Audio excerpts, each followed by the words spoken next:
Marcus उसका 10वां अध्याय 17 से 25 पद को देखेंगे। Mark chapter 10 17 to 25।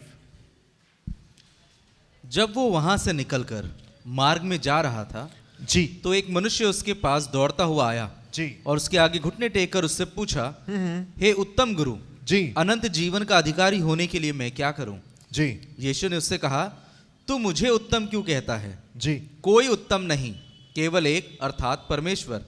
तू आज्ञाओं को तो जानता है, हत्या ना करना, व्यभिचार ना करना, चोरी ना करना, झूठी गवाही ना देना, छल ना करना, अपने पिता और अपनी माता का आदर करना। उसने उससे कहा, हे गुरु, इन सबको मैं लड़कपन से मानता आया हूं। जी। यीशु ने उस पर दृष्टि करके उससे प्रेम किया और उससे कहा, तुझ में एक बात की घटी है, जा, जो कुछ तेरा है उसे बेचकर कंगालों को दे और तुझे स्वर्ग में धन मिलेगा, जी और आकर मेरे पीछे हो ले। इस बात से उसके चेहरे पर उदासी छा गई और वो शोक करता हुआ चला गया, क्योंकि वो बहुत धनी था। यीशु ने चारों ओर देखकर अपने चेलों से कहा, धनवानों का परमेश्वर के राज्य में प्रवेश करना कैसा कठिन है। चेले उसकी बातों से अचंभित हुए। इस पर यीशु ने फिर उनसे कहा, हे बालकों, जो धन पर भरोसा रखते हैं उनके लिए परमेश्वर के राज्य में प्रवेश करना कैसा कठिन है। जी। परमेश्वर के राज्य में धनवान के प्रवेश करने से ऊंट का सुई के नाके में से निकल जाना सहज है। हालेलुया।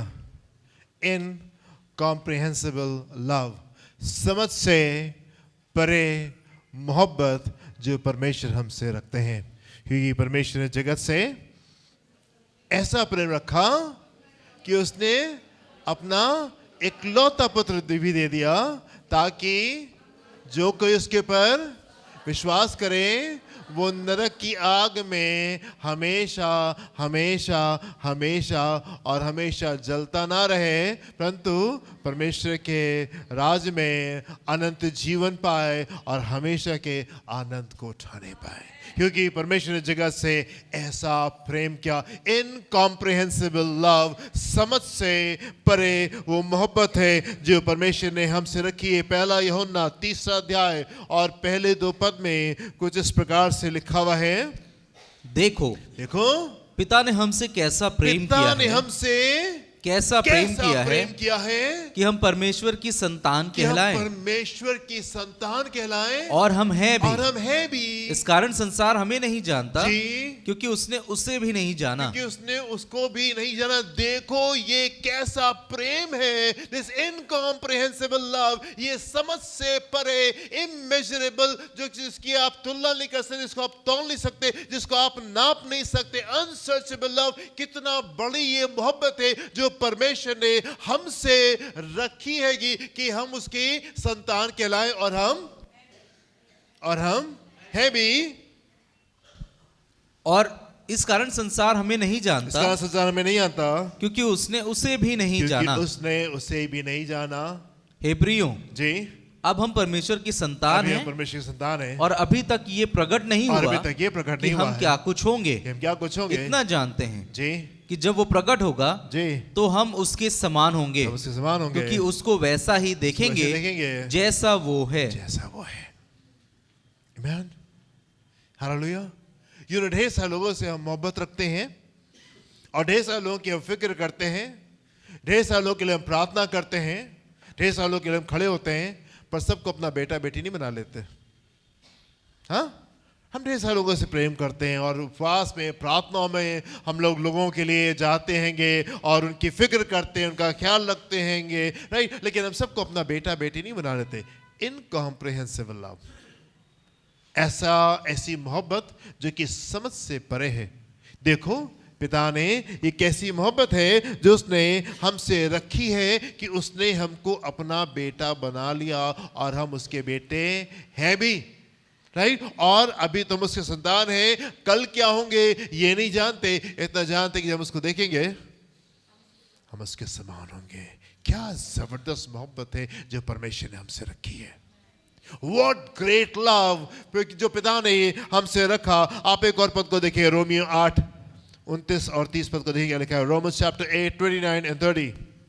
क्योंकि जिन्हें उसने पहले से जान लिया है, क्योंकि जिन्हें उसने पहले से जान लिया, उन्हें पहले से ठहराया भी उन्हें है पहले से ठहराए भी कि उसके पुत्र के स्वरूप में कि हो। उसके पुत्र जिसको उसने पहले से जान लिया। परमेश्वर आपसे इतनी मोहब्बत रखते हैं कि उसको मालूम है कि आप 4 साल के बाद में, 10 साल के बाद में, 100 साल के बाद में आप क्या करेंगे।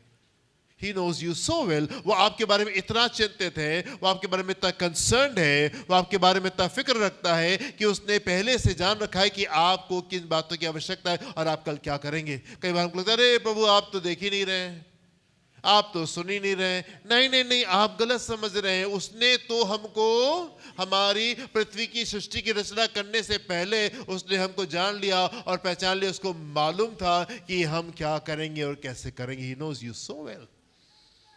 जी आगे। ताकि वो बहुत भाइयों में पहला उठा ठहरे। जी, फिर जिन्हें उसने पहले से ठहराया जिन्हें उसने पहले से ठहराया उन्हें बुलाया भी, उन्हें बुलाया भी, और जिन्हें बुलाया जिन्हें बुलाया उन्हें धर्मी भी ठहराया, धर्मी भी ठहराया, और जिन्हें धर्मी और ठहराया जिन्हें धर्मी ठहराया उन्हें महिमा भी दी। उन्हें महिमा भी दी।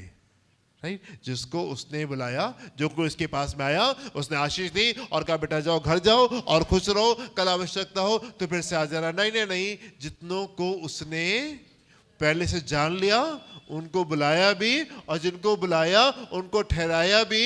राइट, ठहरा दिया और उनको धर्मी बना दिया और उनको महिमा भी दी। What great love, what great love. कितनी जबरदस्त ये मोहब्बत है जो परमेश्वर ने हमसे रखी।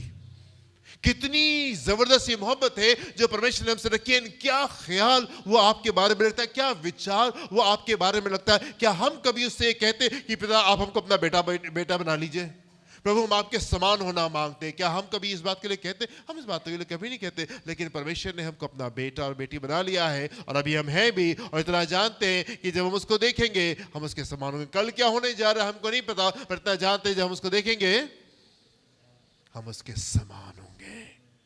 What great love। एक और मोहब्बत को आप देखें परमेश्वर की, एक और उदाहरण देखें परमेश्वर की मोहब्बत का। यूहन्ना उसका 19वां अध्याय 16 से 18 पद। John chapter 19, 16 to 18।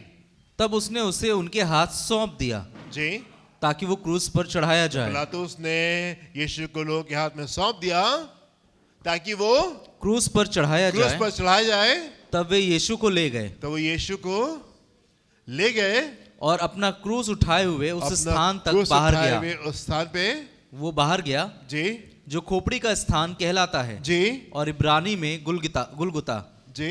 वहां उन्होंने उसे और उसके साथ वहाँ उन्होंने उसको और उसके साथ में 2 मनुष्यों को क्रूस पर चढ़ाया, 2 मनुष्य को क्रूस पे चढ़ा दिया, एक को इधर और एक को उधर, और को उधर, और बीच में यीशु को। और बीच में यीशु को।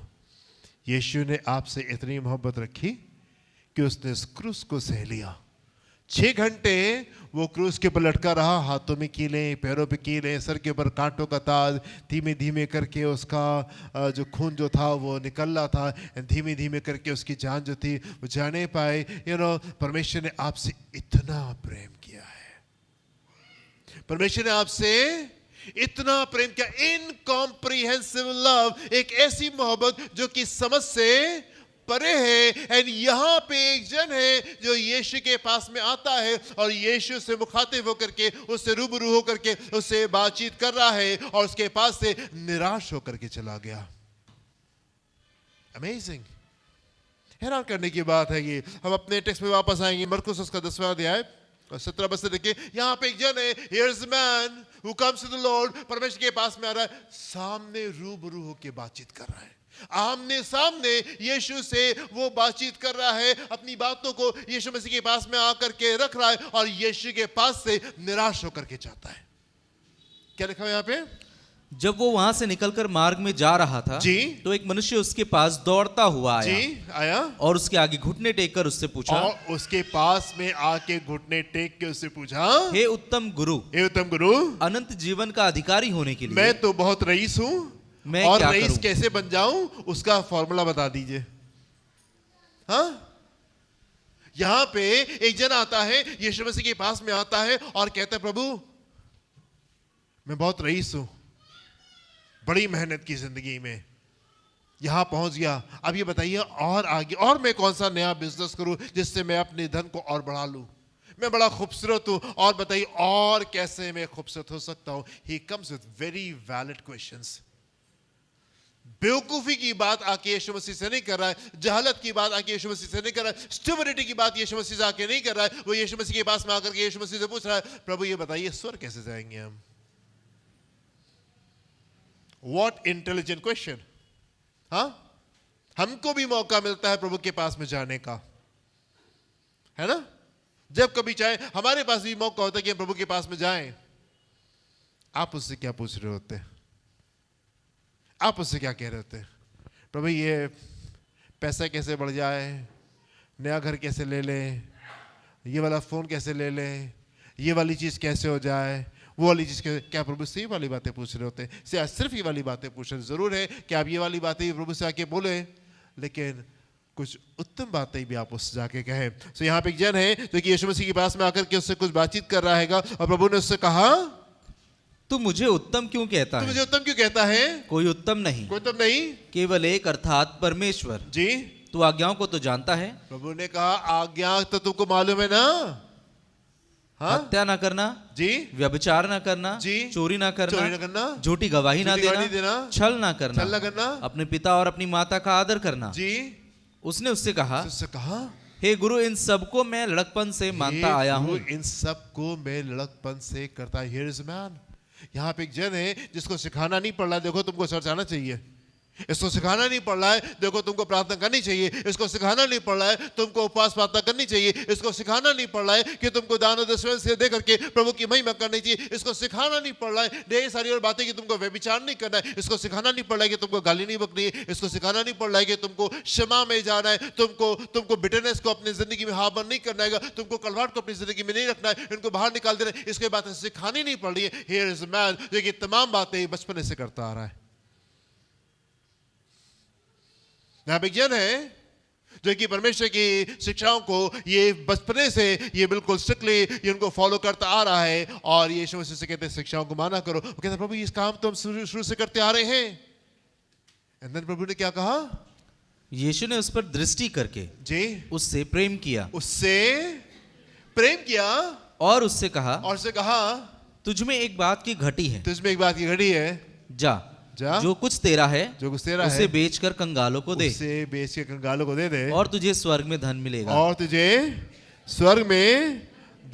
और आकर मेरे पीछे हो ले। इस बात से उसके चेहरे पर उदासी छा गई जी, और वो शोक करता हुआ चला गया, क्योंकि वो बहुत धनी था। अमेजिंग।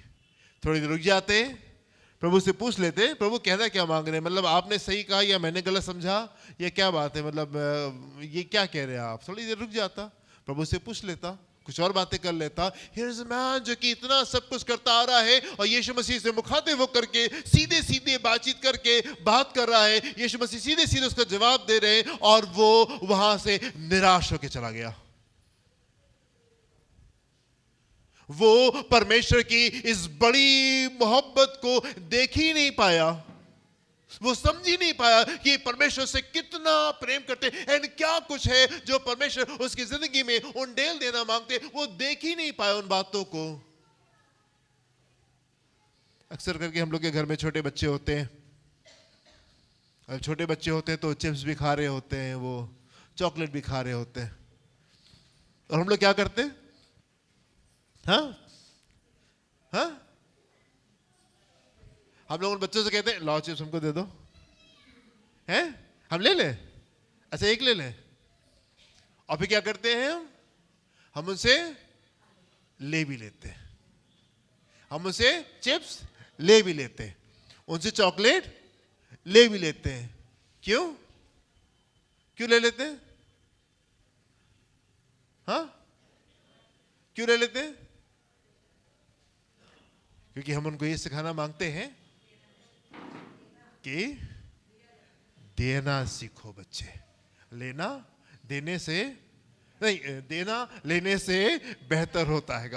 हम बच्चों को सिखाना मांगते हैं, शेयरिंग सिखाना मांगते हैं, देना सिखाना मांगते नहीं। बच्चे तुम्हारे पास में है, जो कुछ तुम्हारे पास में, तुम उसको शेयर करना सीखो। हम उसे चिप्स इसलिए नहीं ले लेते, और कई बार एक चिप्स उठा के खा इसलिए नहीं लेते कि नहीं हमको लालच होता है और हम भी उस बच्चे के साथ में खा ले, नहीं, हम उसको कुछ विशेष बातें सिखाना मांगते हैं।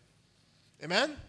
आप उसी समय उस बच्चे को 100 चिप्स के पैकेट भी खरीद करके आप उसको दे सकते हैं और 1000 चिप्स भी आप बच्चे को उठा करके दे सकते हैं, पर हम उससे एक चिप्स का पैकेट इसलिए लेते हैं ताकि हम उसको कुछ महत्वपूर्ण बातें उसको सिखाने पाए जो कि जीवन भर उसके साथ में काम करेंगी। And here is a man, यीशु मसीह के पास में आता है, एक जन है, यीशु मसीह के पास में आता है और निराश होकर चला गया, और निराश होकर चला गया। ये परमेश्वर की ये असीमित मोहब्बत को, समझ से परे मोहब्बत को समझ ही नहीं पाया।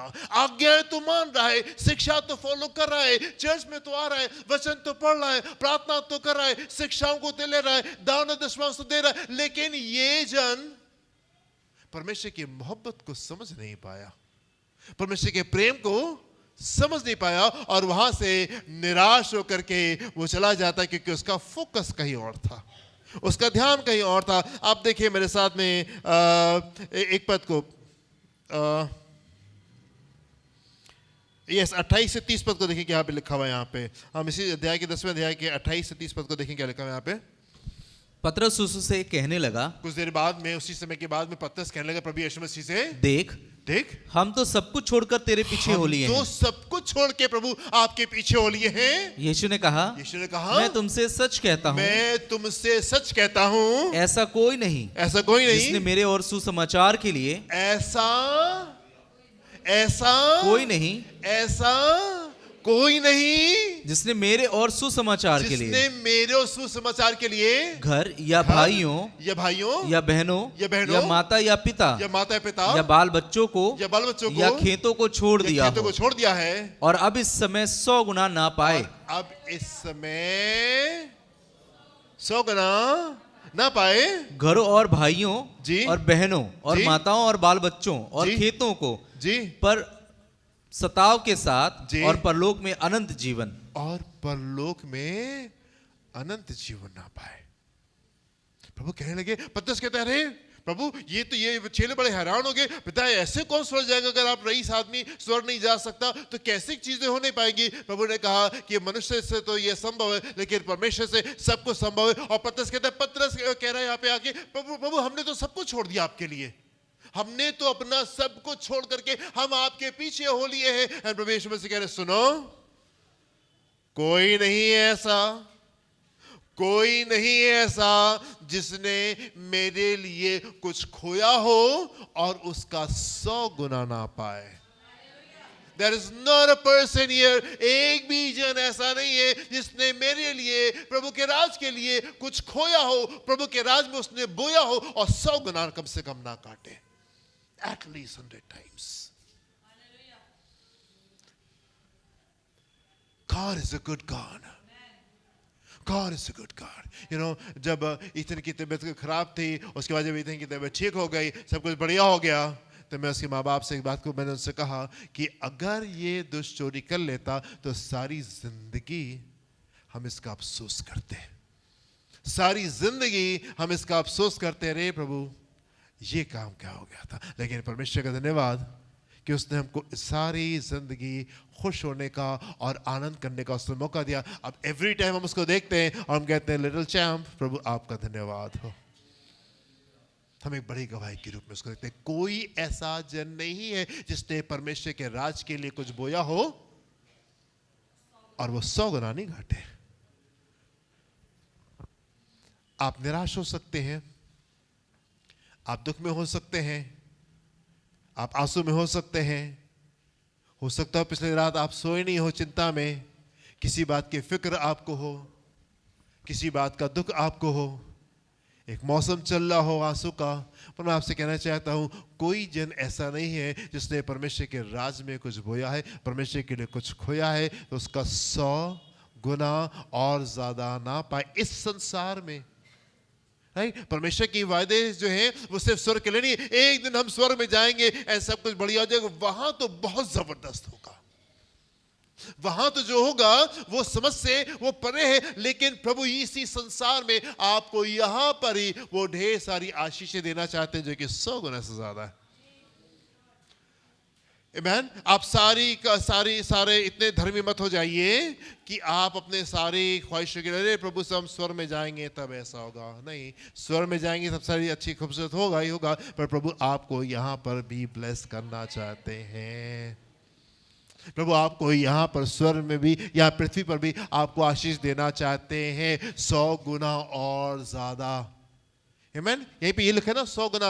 और अब इस समय 100 गुना ना 100 पाए। गुना, और इस समय 100 गुना ना पाए, और इस समय 100 गुना नहीं पाए। इस समय प्रभु हमें इस समय हमें समय हमें समय हमें समय हमें समय यही दिक्कत है हमारी, यही हमारी दिक्कत है, यही हमारी दिक्कत है।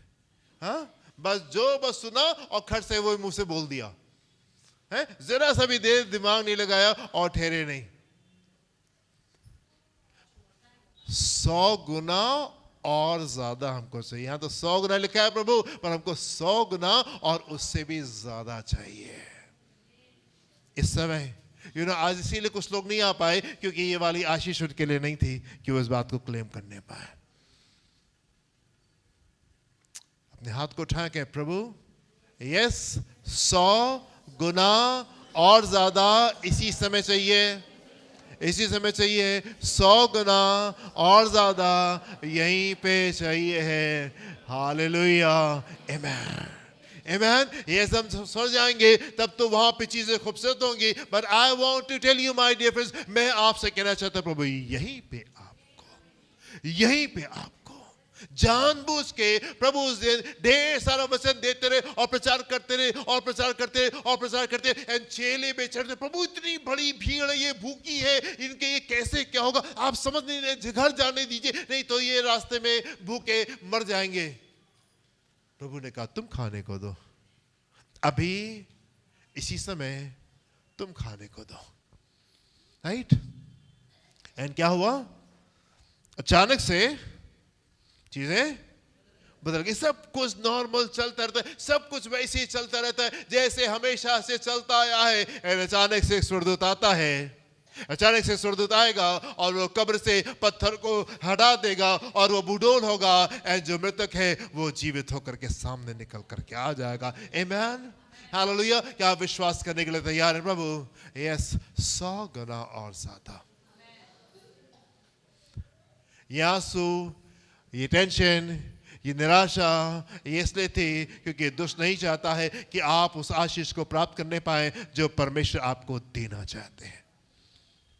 दुष्ट नहीं चाहता कि आप उन आशीष को प्राप्त करें जो परमेश्वर आपको देना चाहता है। एंड ढेर सारी बार जिंदगी में हमारी शैतान जीत जाता है और यीशु हार जाते हैं क्योंकि हमको आंसू बहुत पसंद होते हैं। हाँ प्रभु आप तो हमको नहीं देंगे, देखो प्रभु तुमको नहीं देगा, हाँ प्रभु आप हमको नहीं देंगे, देखो प्रभु ने तुम्हारी प्रार्थना नहीं सुनी, उसकी प्रार्थना सुन ली, हाँ प्रभु आपने हमारी प्रार्थना नहीं सुनी, उसकी सुन ली। उत्पत्ति उसका 12वां अध्याय पहले 3 पद को देखिए क्या लिखा हुआ है। यहोवा ने अब्राम से कहा, यहोवा ने अब्राम से कहा अपने देश और अपने कुटुंबियों कुटुंबियों और अपने पिता के घर को छोड़कर जी उस देश में जा जो मैं तुझे दिखाऊंगा, और मैं तुझसे एक बड़ी जाति बनाऊंगा, और मैं तुझसे एक बड़ी जाति स्वर्ग में बनाऊंगा, और तुझे आशीष दूंगा, और तुझे स्वर्ग में आशीष और दूंगा, तेरा नाम महान करूंगा, और तेरा नाम स्वर्ग में महान करूंगा, और तू आशीष का मूल होगा। जब तू स्वर्ग लोक पहुंचेगा तब तू आशीष का मूल होगा। जो तुझे आशीर्वाद और दे, वहां पे स्वर्ग में जो तुझे आशीष देगा उन्हें मैं आशीष उसे मैं आशीष दूंगा, दूंगा, और जो तुझे कोसे और स्वर्ग में जो तुझे उसे कोसेगा मैं शाप दूंगा, और भूमंडल के सारे कुल तेरे द्वारा आशीष पाएंगे। तेरे द्वारा स्वर्ग में आशीष पाएंगे। हालेलुया, आमेन। हाँ, ऐसा लिखा है। ये आशीष कहां मिलनी थी उसको और कहां मिली? हाँ, ये आशीष कहां मिलनी थी उसको, कहां मिली? हाँ, पृथ्वी पर मिली, यहीं पर मिली। आमेन। जो कुछ खोया है मेरे प्रियो, मैं आपसे कहना चाहता हूँ, जो कुछ आपने बोया है, जो कुछ आपने लगा दिया, जो कुछ आपने परमेश्वर के राज में लगा दिया, मैं आपसे कहना चाहता हूँ परमेश्वर आपको 100 गुना और ज्यादा आशीष देने में सामर्थ्य और सक्षम परमेश्वर है। दुष्ट की बातों को सुनना बंद करें, नहीं तो आप ऐसे ही रोते रोते स्वर्ग में पहुंचेंगे और वहां पे यीशु मसीह और उसके साथ में स्वर्गदूत आपके आंसू पोंछ करके आपको यीशु के पास में पहुंचाएंगे। प्रभु, पृथ्वी पे हमने बहुत दुख उठाया, स्वर्गदूत मिलेंगे आपके आंसू पोंछ के यीशु मसीह के पास में आपको पहुंचाएंगे। Hallelujah, hallelujah. ये जन कहां पे आशीष प्राप्त कर रहा है? हाँ हाँ, पृथ्वी पर। एक और जन से मुलाकात कीजिए। ये जन बड़ा विशेष है, हमको बड़ा अच्छा लगता है, पर इसकी आशीषों में हम लोग आशीषित कई बार नहीं होना मांगते। आप देखें क्या लिखा है सबोपदेशक उसका दूसरा अध्याय 10 और 11 पद। सबोपदेशक दूसरा अध्याय 10 और 11 पद को देखें, प्रभु ने उसको कितनी आशीष दी और यहीं पे दे दी। स्वर्ग में जो मिलेगी वो तो मिलेगी, इसको यहीं पे इतनी आशीष दे दी। पढ़े क्या लिखा हुआ है? और जितनी वस्तुओं को देखने की मैंने लालसा की, और कह रहा है जितनी वस्तुओं को देखने की मैंने लालसा की, उन सबों को देखने से मैं न रुका। उन सबों को देखने से मैं न रुका। प्रभु ने इतना ब्लेस किया उसको, मैंने अपना मन किसी प्रकार का आनंद भोगने से ना रोका। मैंने अपना मन किसी प्रकार के आनंद को भोगने से, प्रभु ने बड़ी आशीष दी जी। क्योंकि मेरा मन मेरे सब परिश्रम के कारण आनंदित हुआ, मेरा मन मेरे सब परिश्रम के कारण आनंदित हुआ, और मेरे सब परिश्रम से मुझे यही भाग मिला। और मेरे सब परिश्रम से मुझे यही भाग मिला। तब मैंने फिर से अपने हाथों के कामों को जी, सब कामों को और अपने सब परिश्रम को देखा जी। तो क्या देखा? तो क्या देखा? कि सब कुछ व्यर्थ है, व्यर्थ है, और वायु को पकड़ना है, और वायु को, और संसार में कोई लाभ नहीं। संसार में कोई लाभ नहीं है। राइट। कई बार यीशु मसीह जब मिल जाते हैं तो हम यीशु मसीह से आके पूछते हैं, प्रभु आपने बड़ी आशीष दी है, अभी मैं बड़ा धनी हो गया हूं, अब ये बताइए उस धन को कहां लगा दें कि और बढ़ जाए। हाँ प्रभु, हम तो कल ऐसे ऐसे ऐसे थे और अभी आपने हमको इतना ब्लेस कर दिया, इतना ब्लेस कर दिया, इतना ब्लेस कर दिया, और हम यहाँ पे पहुंच गए, अब हम और आगे यहाँ पे कैसे जाएं? ये रईस जन यीशु मसीह के पास में आके ये नहीं पूछ रहा, ये रईस जन यीशु मसीह के पास में आके ये पूछ रहा है, प्रभु स्वर्ग कैसे जाएंगे ये बता दीजिए। कई बार हमारा फोकस अलग होता है और इसलिए हम व्यर्थ की बातों के ऊपर अपने मन को लगा रहे होते हैं। लेकिन परमेश्वर ने इस जन को, सुलेमान को, पृथ्वी के ऊपर इतनी आशीषें दी, इतना उसने यहीं पर उसको ब्लेस किया। और मैं आपसे कहना चाहता हूं कलीसिया, हमको यहाँ के लिए भी प्रार्थना करनी। प्रभु ये स्वर्ग तुम्हारे लिए बड़ा खूबसूरत होगा, पर हम चाहते हैं यहाँ की बातें भी हमारे जीवन में होने पाए। आमेन, हालेलुया। वो परमेश्वर जो कि इतना प्रेम करने वाला परमेश्वर, इतनी दया और कृपा करने वाला परमेश्वर, कई बार हम उसके पास में आकर के निराश हो जाते हैं क्योंकि हम वो नहीं देख पा रहे होते जो कि हमको देखना चाहिए।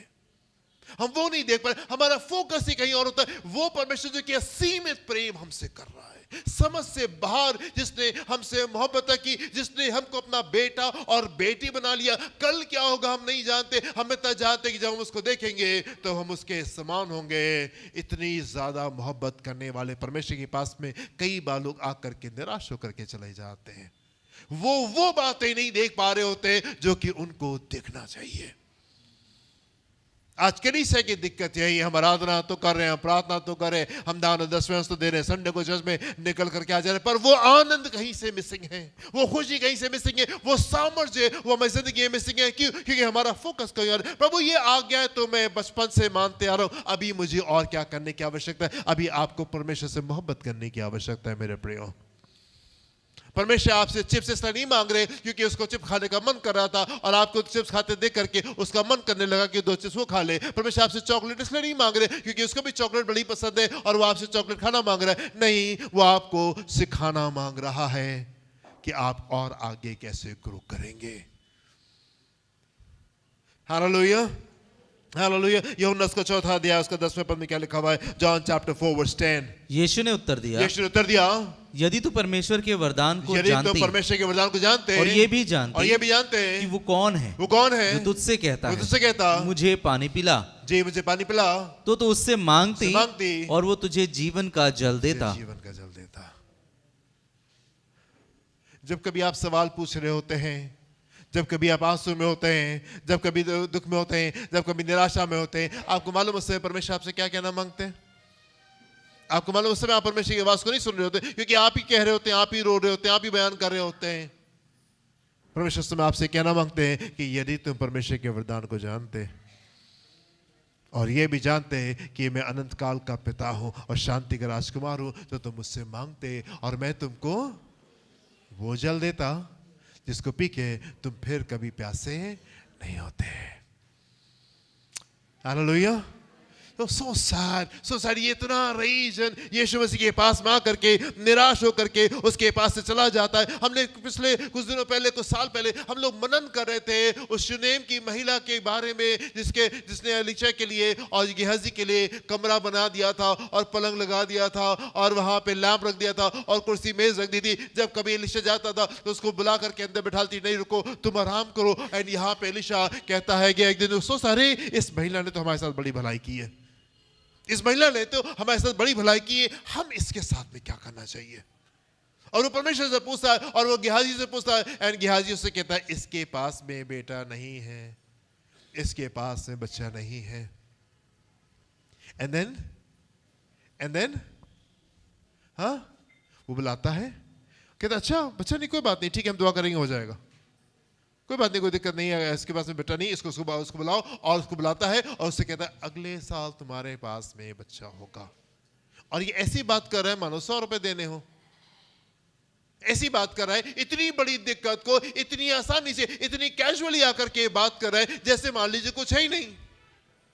अरे भूख लग रही है सर को, अभी स्विगी करके कुछ खाना मंगा दे, क्या खाओगे बताओ? अच्छा स्विगी कर दिया और आपको मिल गया। So easy for Elisha। ये बात इतनी बड़ी दिक्कत एलीशा के लिए इतनी आसान थी, उसने कहा ठीक है उसको बुलाओ और हम उसको ब्लेस करते हैं। उसको ब्लेस कर दिया और ठीक है 1 साल के बाद में उसके पास में बच्चा आने पाया। हालेलुया। कई बार हमारा फोकस जो होता है वो सही जगह के ऊपर नहीं था। इतना आसान था, चीजें उसके लिए बिल्कुल कठिन नहीं थी। ये वाला जीवन हमको जीने की आवश्यकता है। हम परमेश्वर की उस महानता को हम कई बार समझ ही नहीं पा रहे, उसके प्रेम को हम कभी समझ ही नहीं पा रहे। चेले यीशु मसीह के पास में आकर के यीशु मसीह से पूछते हैं प्रभु हम क्यों नहीं कर पाए? हाँ चलो यीशु मसीह से आकर के ये नहीं पूछे प्रभु ये बताइए हमको आगे क्या पढ़ाई करनी है और हमको ये पैसा कैसे करना है और हमको घर कैसे चाहिए और हमको मोबाइल फोन चाहिए, ये हम कैसे करने पाएंगे? ये वाली बातें नहीं करें। चेले आकर के यीशु मसीह से पूछते प्रभु ये वाला काम हम क्यों नहीं कर पाए? जब कभी आप फेलियर को अपनी जिंदगी में एक्सपीरियंस कर रहे थे, जब कभी आप रुकावट को अपनी जिंदगी में महसूस कर रहे थे, जब कभी आप कुछ दिक्कत को अपनी जिंदगी में महसूस कर रहे थे, क्या प्रभु के पास में आके पूछते प्रभु ये वाला काम मेरी जिंदगी में क्यों नहीं हो रहा है? ये वाली बातें हमारी जिंदगी में क्यों नहीं मूव कर पा रही? हमने यहाँ पे प्रार्थना की तो हमने यहाँ पे परिवर्तन को क्यों नहीं प्राप्त किया? चलिए आके यीशु मसीह से पूछते प्रभु हम ये वाला काम क्यों नहीं कर पाए? एंड कौन वाला काम? एक पिता आया था अपने बेटे को लेके, इसको मिर्गी आती है, जहां कहीं गिर जाता है, आग में गिर जाता है, पानी में गिर जाता है, चोट लग जाती है, प्लीज इसको ठीक कर दीजिए। एंड चेले उस मिर्गी वाले जन को ठीक नहीं कर पाए, उसके अंदर से आत्मा को नहीं निकाल पाए। एंड वो यीशु मसीह के पास में आके यीशु मसीह से पूछते प्रभु हम इस काम को क्यों नहीं कर पाए? हम क्यों वो बातें नहीं देख पा रहे होते जो कि परमेश्वर की ये लोग ने देख लिया? हम क्यों वो बातें नहीं देख पा रहे हैं जो एलीशा ने देख ली? हम क्यों वो बातें नहीं देख पा रहे हैं जो जो जो, जो चेले ये देख नहीं पाए? हमारा फोकस क्यों अलग है और ये इनका फोकस कैसे अलग है? पौलुस के बारे में लिखा हुआ है प्रेरितों के काम उसका 27वां अध्याय 21 से 28 पद को देखें क्या लिखा हुआ है। प्रेरितों के काम 27वां अध्याय। फोकस, ये लोग इन बातों को कैसे इन बातों को देख पा रहे जो हम नहीं देख पाए? ये इतना बड़ा विशेष जीवन जो अब्राहम ने जी लिया, हम क्यों नहीं जी पा रहे? हम क्यों नहीं उन बातों को देख पा रहे जो ये लोग देख रहे थे? रीजन यीशु मसीह के पास में आकर के निराशा के साथ में चला जाता है। ढेर सारे लोग यीशु मसीह के पास में आकर के आशीष को प्राप्त कर रहे हैं पर ये मिस कर गया, ये परमेश्वर की उस बेपनाह मोहब्बत को ये मिस कर गया और दुखी होकर के जाता है। हम क्यों मिस कर रहे हैं? हम क्यों वो नहीं देख पा रहे जो हमको देखना चाहिए? क्या कह रहे हैं पौलुस यहाँ पे 27वें अध्याय के 21 पद से? जब वे बहुत दिन तक भूखे रह चुके जी तो पौलुस ने उनके बीच में खड़े होकर कहा, पौलुस ने उनके बीच में उठ के कहा, हे लोगों, हे लोगों, चाहिए था कि तुम मेरी बात मानकर क्रेते से तुमको न जहाज मेरी खोलते। बात सुननी चाहिए थी। मैंने तुमसे बताया था, आई टोल्ड यू, मैंने तुमसे बता दिया था कि देखो ये अच्छा नहीं है, ये ठीक नहीं है। You should have listen to me. तुमने नहीं सुना, अब झेलो। तुमने नहीं सुना, ये जो तुम झेल रहे हो ना, ये जो तुम सबर कर रहे हो, 14 दिन से कुछ खाना नहीं खाया है, कुछ पानी नहीं पिया है, भयानक बारिश हो रही है, एंड सूरज नहीं निकला हैगा, और बचने की अब तुम्हारे पास में कोई उम्मीद नहीं है। ये इसलिए because you did not listen to me. क्या आपकी प्रार्थना इस बारे में होती, प्रभु हमें ये वाला स्तर चाहिए, प्रभु हमको ये वाला स्तर चाहिए। आपको पता आज भीड़ कलीसिया के बाहर क्यों है? क्योंकि आज कलीसिया के पास में ये वाला स्तर नहीं है। आज कलीसिया के पास ये वाला स्तर नहीं है। प्रभु आ गया है तो हम बचपन से मान रहे, संडे को चर्च आ जाते हैं, डेली 10-15 मिनट के लिए वचन पढ़ लेते हैं, 1-2 अध्याय पढ़ लेते हैं, प्रार्थना कर लेते हैं। समय ही नहीं मिलता है हमारे पास में। और हम पिछले संडे चर्च आने ही मांग रहे थे, बहुत मन था, तैयार भी हो गए थे, पर कुछ ऐसा हो गया और हम चर्च नहीं आ पाए। लेकिन हम आना मांग रहे थे। आप तो दिल को जानते हैं, आप तो हमारे मन की सच्चाई को जानते हैं कि हम कैसे सच्चे लोग हैं। पौलुस कह रहा है तुम्हें मेरी सुननी चाहिए थी। आई टोल्ड यू, मुझे पता था, प्रभु ने मुझे बता दिया था, मैं तुमसे कह रहा, तुमने नहीं सुना। ये वाला स्तर काश की कलीसिया के पास में आ जाए। आत्मिक दान और वरदानों से परिपूर्ण कलीसिया, हाँ, आत्मिक दान और वरदानों से परिपूर्ण कलीसिया। हालेलुया। मुझे बड़ी खुशी लगती है जब मैं चंगाई की गवाहियों को सुनता। प्रभु चंगाई दिया आपने, बड़ी अच्छी बात है। पर उससे ज्यादा खुशी मुझे तब मिलती है जब वो भविष्यवाणियां जो प्रभु कहलवाते हैं और हम उनको अपने बीच में पूरा होते हुए देखते हैं। प्रभु की आवाज कुछ कान में आती है, ये वाली बात, और जब ये वाले, हाँ प्रभु धन्यवाद कि आपने मुझसे ये बात बोली, धन्यवाद प्रभु कि यहाँ पे ये वाली बात होने पाई, आपने भविष्यवाणी कराई और वो चीजें ऐसी हो गई। ये गवाहियां बड़ा अच्छा लगता है। चंगाई मिल गई, छुटकारा मिल गया, ये काम प्रभु ने कर दिया, वो काम, ये हीलिंग, ये चंगाई, छुटकारा बड़ी खुशी देती है। पर उससे ज्यादा आनंद मुझे इस बात में आता है कि प्रभु मुझसे कुछ बात को कहें और 4 दिन के बाद में उसको पूरा कर दे। आई टोल्ड यू, मैंने कहा था। वो मोड़ आपकी जिंदगी में आए जहां पे आप खामोशी में परमेश्वर के पास में जाएं और प्रभु से कहें, प्रभु हम क्यों नहीं कर पाए? Why did we fail here? हम यहां पे क्यों फेल हो गए परमेश्वर? वो मोड़ हमारी जिंदगी में आने पाए जहां पे हम पहले से जान ले और हम लोग को आगाह कर दे, देखो ये तुम गलत कर रहे हो। आगे बढ़े, क्या लिखा हुआ है इस 27 पद से, सॉरी 21 पद से। हे लोगों, चाहिए था कि तुम मेरी बात मानकर, तो मेरी बात मान के क्रेते से न जहाज खोलते, ना जहाज खोलते, और न यह विपत्ति आती जी, और न यह हानि उठाते।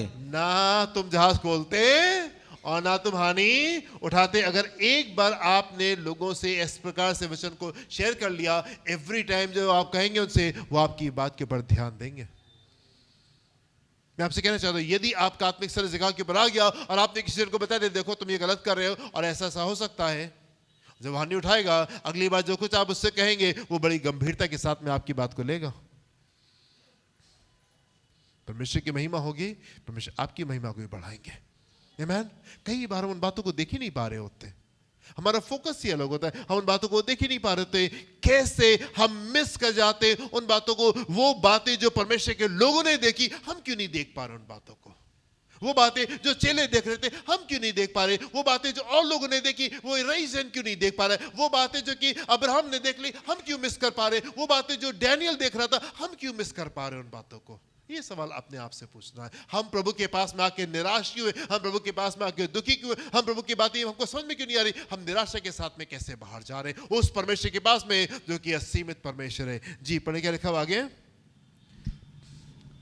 क्योंकि परमेश्वर जिसका मैं हूं जी और जिसकी सेवा करता हूं, जी, उसके सरदूत ने आज रात मेरे पास आकर कहा, उसके सरदूत ने आज रात आके कुछ कहा, हे पौलुस, पौलुस मत डर, तुझे कैसर के सामने खड़ा होना अवश्य है। जी, देख परमेश्वर ने जो परमेश्वर ने सबको जो तेरे साथ यात्रा करते हैं तुझे दिया है। जी इसलिए हे सज्जनों ढांढस बांधो, ढांढस बांधो। क्योंकि मैं परमेश्वर का विश्वास करता हूँ जी कि जैसा मुझसे कहा गया है जी वैसा ही होगा, ऐसे ही होगा। परंतु हमें किसी टापू पर जा टिकना होगा। जी जब 14वीं रात आई जी और हम अद्रिया समुद्र में भटकते फिर रहे थे, जी तो आधी रात के निकट मल्लाहों ने अनुमान से जाना कि हम किसी देश के निकट पहुंच रहे हैं। जी था लेने पर उन्होंने 20 पुरसा गहरा पाया और थोड़ा आगे बढ़कर फिर था ली तो 15 पुरसा पाया। आमेन। सो हम यहाँ पे देखते हैं जो कुछ पौलुस कह रहा है प्रभु उन बातों को पूरा भी कर रहे हैं। आत्मिक दान और वरदानों से भरी कलीसिया। हम क्यों वो बातें नहीं देख पा रहे जो पौलुस देख पा रहा था? हम क्यों उस स्तर के पर आके नहीं सुन पा रहे जो पौलुस सुन पा रहा था? हम प्रभु यीशु मसीह के पास में आकर के उससे ये क्यों नहीं कहते प्रभु जो पौलुस ने किया वो हम क्यों नहीं कर पा रहे हैं? जो दानियल ने किया वो हम क्यों नहीं कर पा रहे? जो दाऊद के पास में विश्वास था हम उस तरह का विश्वास क्यों नहीं कर पा रहे? ये जो आपके महान महान लोग हैं ये जिस प्रकार का विश्वास कर पा रहे थे, जो बातें इनके जीवन से निकल रही थी वो हमारी जिंदगी में क्यों नहीं निकल पा रही हैं? खामोशी में आप परमेश्वर के पास में क्या बात करते हैं? अभी लास्ट संडे में इस बात के वर्णन कर रहे थे कि खामोशी में परमेश्वर के पास में जाएं और आप उससे कुछ गुफ्तगू क्या करें। अभी मैं आपको ये बता रहा हूं कि आप कौन सी गुफ्तगू करनी है। कल मैंने आपको ये बता दिया खामोशी में परमेश्वर के साथ में समय बिताइए। अभी मैं आपको ये बताने की कोशिश कर रहा हूं या परमेश्वर आपको ये बताने की कोशिश करे कि खामोशी में आप उससे गुफ्तगू क्या करेंगे, कहेंगे उससे क्या? प्रभु हम क्यों नहीं वो बातें देख पा रहे जो दाऊद ने देख ली? हम क्यों नहीं वो बातें देख पा रहे जो अब्राहम ने देख ली? हम क्यों वो बातें नहीं देख पा रहे जो यूसुफ ने देख ली? हम क्यों नहीं वो बातें देख रहे जो चेले ने देख ली? हम क्यों नहीं वो बातें देख पा रहे जो और देख पा रहे और आशीष को प्राप्त करें? Where are we missing, Lord? हमसे चूक कहां पे हो रही है? जबरदस्त बात है। इफिशियंस चैप्टर 3, इफिसियंस का 3 अध्याय 7 से 13 पद को देखें। भाषा को देखें, आप ज्ञान को देखें, आप भाषा को देखें, आप आत्मिक स्तर को देखें और आप हैरान हो जाइए और मन करे तो थोड़ा सा शर्मिंदा भी हो जाइए। प्रभु ये बातें हमारे पास में क्यों नहीं, ये ज्ञान हमारे पास में क्यों नहीं, ये नजरिया हमारे पास में क्यों नहीं है? Be amazed, my dear friends. आप हैरान हो परमेश्वर के जन के फोकस से, उसके ध्यान से कि परमेश्वर का जन यहाँ पे किन बातों को बोल रहा है। पढ़े क्या लिखा हुआ है 7 पद से? मैं परमेश्वर के अनुग्रह के अनुग्रह के उस दान के अनुसार जो उसकी सामर्थ के प्रभाव के अनुसार मुझे दिया गया उस सुसमाचार का सेवक बना। मैं सुसमाचार का सेवक बनने पाया। ब्यूटीफुल। इसलिए नहीं कि प्रभु मेरे मन कर रहा था कि मैं आपकी सेवा करूंगा इसलिए मैं आपकी सेवा में आ गया। ये सेवकाई को कितने बड़े स्तर के पर देख रहा है। ये सेवकाई को सोचा अरे प्रभु ये इतना विशेष, इतना बड़ा काम, ये इतना स्पेशल काम, इतना विशेष काम जो आपने मुझे दिया। ये सेवकाई को सबसे आखिरी, सबसे नीचे वाले स्तर के ऊपर नहीं रख रहा। अच्छा क्या करते प्रभु के सेवक है? नहीं, प्रभु के सेवक मतलब सबसे ऊपर। इस दुनिया का सबसे बड़ा ऑफिस जो है वो परमेश्वर के सेवक का ऑफिस है। इस दुनिया की सबसे बड़ी नौकरी जो है वो परमेश्वर के सेवक की नौकरी है। जो बेस्ट आप हो सकते हैं इस दुनिया में वो ये हो सकते हैं कि आप प्रभु के सेवक होने पाए। राइट? और क्या कह रहे हैं यहां पे? आप भाषा देखें, आप फोकस देखें, आप सोच देखें। पौलुस कह रहे हैं और परमेश्वर के अनुग्रह के उस दान के अनुसार और जो सामर्थ के प्रभाव के अनुसार मुझे दिया गया, मैं प्रभु का सुसमाचार का सेवक बनने पाया। ऐसे नहीं बन गया। ये परमेश्वर का बहुत बड़ा अनुग्रह मेरे ऊपर हुआ है। ये परमेश्वर की बड़ी सामर्थ है जो कि मेरे फेवर में आके काम कर रही है कि मैं प्रभु का सेवक हूं। आगे पढ़े क्या लिखा हुआ है? मुझ पर जो सब पवित्र लोगों में से, मुझ पर जो सब पवित्र लोगों में से छोटे से भी छोटा हूं। मैं तो सबसे छोटा जन हूं। हाँ, जब आपका फोकस सही होगा तब आप कहेंगे मैं सबसे छोटा हूं। और जब आपका फोकस थोड़ा सा शिफ्ट होता है तो क्या कहते हैं? हाँ, I am the best, I am the best. हाँ, मैं उत्तम हूं, सबसे उत्तम मैं हूं, मैं सबसे आगे हूं। जब आपका फोकस गलत होता है तो आप क्या कह देते हैं? I am the best. सब अच्छे हैं पर मैं सबसे अच्छा हूं। जब आपका फोकस गलत होता है, जब आपका फोकस सही होता है, जब आप चीजों को सही तरीके से देख रहे होते हैं, तो आप क्या कहते हैं? प्रभु मैं तो सबसे छोटा जन हूं, मैं तो सबसे छोटे में से मैं छोटा हूं। जी आगे। ये अनुग्रह हुआ ये अनुग्रह हुआ कि मैं अन्य जातियों को मसीह के अगम्य धन का सुसमाचार सुनाऊं। कि मैं मसीह के अगम्य धन का क्या मतलब होता है? हाँ, The unsearchable riches of Christ, परमेश्वर के जो ऐसे धन जिसकी खोज नहीं कर सकते आप, इतना गहरा, इतने बड़ा, ऐसा अनसर्चेबल रिचेस ऑफ क्राइस्ट, परमेश्वर के अगम्य धन का सुसमाचार मैं लोगों को जा करके बताने पाऊं। क्या आप परमेश्वर के जो राज की ये अगम्य धन है, क्या आप इसको जानते हैं? क्या इसकी गंभीरता को आप जान रहे हैं? एंड क्या इस गंभीरता के तरीके से हम परमेश्वर के साथ में चल रहे हैं? The unsearchable riches of Christ. देखो परमेश्वर ने एक ऐसा प्रेम है जो हमसे किया है कि उसने हमको अपना बेटा और बेटी बना लिया, और हम हैं भी, और कल क्या होंगे हम नहीं जानते, इतना जानते कि जब हम उसको देखेंगे उसके समान होंगे। The unsearchable riches of Christ, परमेश्वर का ये अगम्य धन, मसीह का अगम्य धन का सुसमाचार हम सुना रहे हैं। अगर आप सुसमाचार सुना रहे, किसी को प्रभु के बारे में बात बता रहे, ये दुनिया का सबसे बड़ा ऑफिस है, और आप लोगों को परमेश्वर के उस अगम्य धन के बारे में बता रहे। आगे। और सब पर यह बात प्रकाशित करूं जी कि उस भेद का प्रबंध क्या है जी, जो सबके सृजनहार परमेश्वर में आदि से गुप्त था। जी, जो अभी तक के आदि से गुप्त था। आगे। ताकि अब कलीसिया के द्वारा परमेश्वर का विभिन्न प्रकार का ज्ञान, उन प्रधानों और अधिकारियों पर जी जो स्वर्गीय स्थानों में हैं जी प्रकट किया जाए। प्रकट किया, ताकि उस कलीसिया के द्वारा परमेश्वर का भिन्न प्रकार का ज्ञान उन प्रधानों और अधिकारियों के ऊपर जो स्वर्गीय स्थानों में हैं प्रकट किया जाए। हालेलुया। परमेश्वर ने आपको इसलिए चुना है ताकि आपके जीवन की खूबसूरती के द्वारा परमेश्वर अपने आप को बताने पाए कि वो कितना प्रेमी परमेश्वर है, कितना सामर्थी परमेश्वर है, एंड कितना जबरदस्त परमेश्वर है। परमेश्वर ने आपको क्यों बुलाया है अपने पास में? परमेश्वर ने आपको अपने पास बुलाया है ताकि वो आपकी जिंदगी में वो काम को करे जिसको देख करके लोग परमेश्वर के नाना प्रकार के ज्ञान को समझते पाए। लॉर्ड, हमें परमेश्वर, आपका परमेश्वर कितना खूबसूरत है, कितना भला है, कितना अच्छा है, कितना सामर्थी है। Hallelujah, hallelujah, hallelujah. ये रीजन यीशु मसीह के पास में आ रहा है, और वह बात तो बड़ी अच्छी कर रहा है। ये नहीं कह रहे प्रभु धन बढ़ेगा कैसे, ये पूछ रहा है प्रभु आपके राज में कैसे प्रवेश करना है। प्रभु कह रहे हैं मुझसे और प्रेम करो बेटा, लव मी मोर। निराश होकर वहां से चला जाता है क्योंकि प्रभु की बातें समझ नहीं पा रहा है, फोकस सही जगह के पर नहीं। वो परमेश्वर जो इतना सामर्थी परमेश्वर है, वो मुझसे लेना नहीं मांग रहा होगा, मुझे देना मांग रहा होगा। फोकस नहीं सही कर पाया। कई बार हम परमेश्वर के पास से पहुंच जाते और हमको लगता है नहीं, हमको नहीं मिलेगा। जो पहला खेल शैतान ने खेला वही आज भी खेलता है। आदम और हवा के पास से पहुंचा और आदम हवा से कहने लगा, हाँ क्या बोला था आदम हवा से? शैतान ने क्या बोला था आदम और हवा से? हाँ, नहीं, तुमको प्रभु नहीं देंगे, तुम उनके समान हो जाओगे। ये फल खा लोगे बेटा तो तुम उनके समान हो जाओगे, इसलिए तुम भले बुरे का ज्ञान जान लोगे और तुम उसके समान हो जाओगे। परमेश्वर तुमको देना नहीं चाहते, इसलिए उसे मना कर दिया, तुमको प्रभु नहीं देंगे। और हम उसकी बात को सुन लेते हैं और हम कहते हैं हाँ प्रभु आप हमको नहीं देंगे। और फिर कुछ दिनों के बाद में हम अपना चेहरा आईने में देखते हैं और हम कहते हैं हमको नहीं मिला। क्यों नहीं मिला?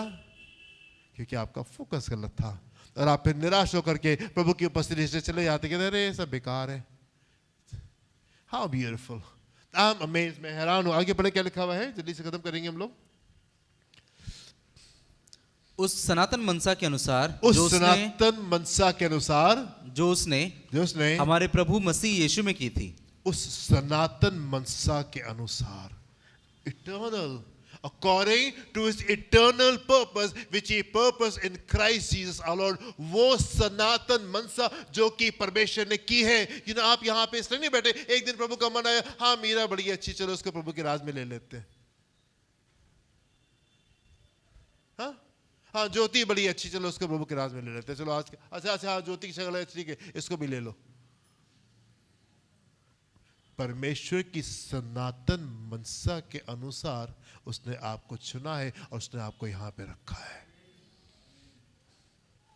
आमीन, हालेलुया. सनातन मनसा का मतलब जानते हैं? हाँ, जिस सिंहासन पे आप कल जाकर के बैठेंगे वो उसको मालूम है.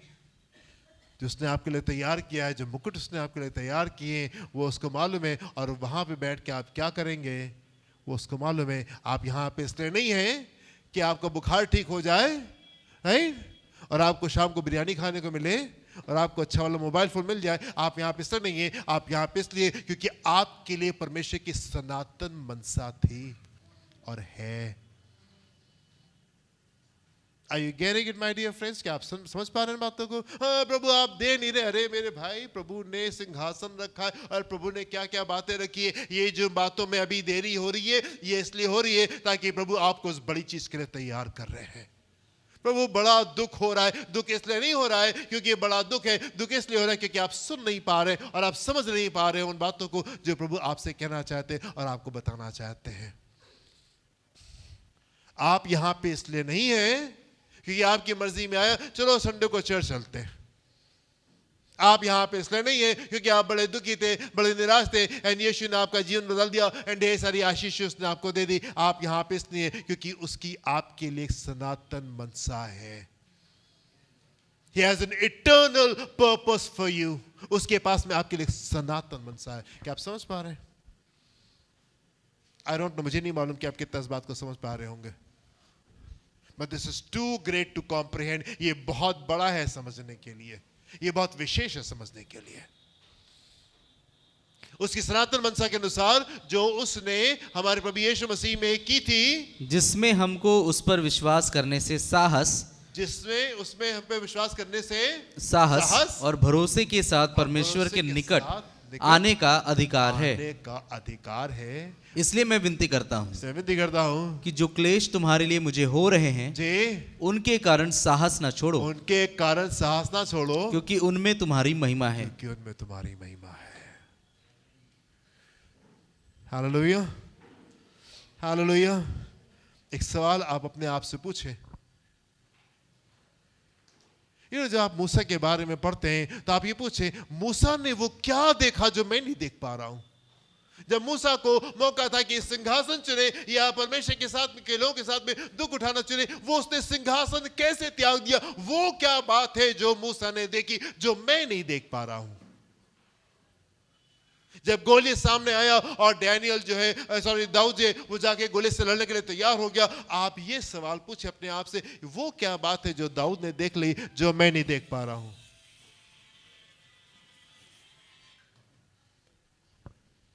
आप डैनियल के बारे में आप सोचें, शेरों की ईमान में जा रहा था. भाई माफी मांग लेते, तुम्हारा परिवार भी तो था. अपने बीवी अपने बच्चे से प्रेम नहीं कर रहे थे क्या? अगर शेर खा जाते तब क्या होता? आप पूछें वो क्या चीज है जो डैनियल ने वहां पे देखी जो हम नहीं देख पा रहे. आमीन. आप पौलुस के बारे में, प्रभु वो क्या बात है जो पौलुस ने देख ली जब वो कहता है कि जितनी बातों को मैं अपने लिए नफे के समझता था अब उनको मसीह के लिए हानि समझता हूं ताकि मैं उस इनाम को प्राप्त करने पाऊं जो कि परमेश्वर ने मेरे लिए ठहराया है. वो क्या बात है जो कि परमेश्वर के लोगों ने देखी जो हम नहीं देख पा रहे हैं. आज कलीसिया से कमजोर इसलिए नहीं है कि परमेश्वर कहीं से कम सामर्थ्य है. आज कलीसिया से कमजोर इसलिए क्योंकि हम परमेश्वर से के पास में जाके उससे ये सवाल नहीं पूछते प्रभु हम क्यों नहीं देख पा रहे इन बातों को. हालेलुया. एक रईस जन आया यीशु के पास में और कहता है प्रभु मुझे स्वर्ग जाना है. कई बार हमारे अंदर भी लालसा होती है, जेन्युइन इच्छा होती है कि हम प्रभु के लिए सामर्थ्य तरीके से इस्तेमाल होना मांगते हैं. हाँ है ना यहाँ पे लोग ऐसे जो परमेश्वर के लिए सामर्थ्य तरीके से इस्तेमाल होना चाहते हैं, इसलिए नहीं कि हमारी बड़ी महिमा हो जाए, पर हम इसलिए करना चाहते हैं ताकि प्रभु की बड़ी महिमा हो।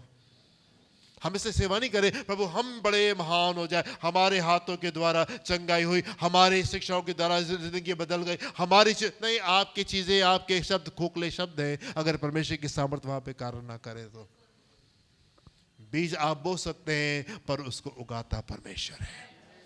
हम ऐसे ऐसे लोग हैं जो कि दिल की गहराई से प्रभु से प्रेम करते हैं और हम चाहते हैं कि हम सामर्थ्य तरीके से परमेश्वर के लिए कार्य करने पाए, इन चीजें खूबसूरत होने पाए और प्रभु को सारी महिमा मिलने पाए, हम घटे और वो बढ़ने पाए। ये इच्छा हमारे अंदर है, यहाँ बैठे हुए लोगों के अंदर है। आमीन, हालेलुया। है ना ये वाली इच्छा? तो जोर से आमीन बोलिए।